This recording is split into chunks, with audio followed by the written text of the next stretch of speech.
How to fix Outlook error code 0x80040900. 1. Use Microsoft Outlook inbox repair tool. 2.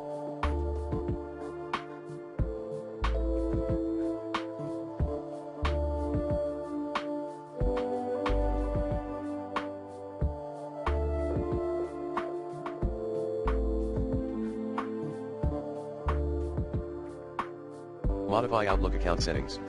2.1 Enable outgoing server in outgoing server name settings. Path, outgoing server names more settings outgoing server.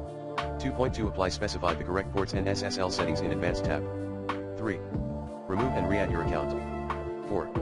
Open Outlook in safe mode, Control plus Outlook.exe. 5.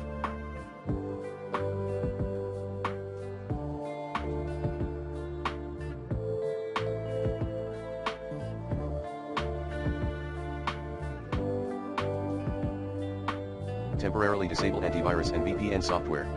6.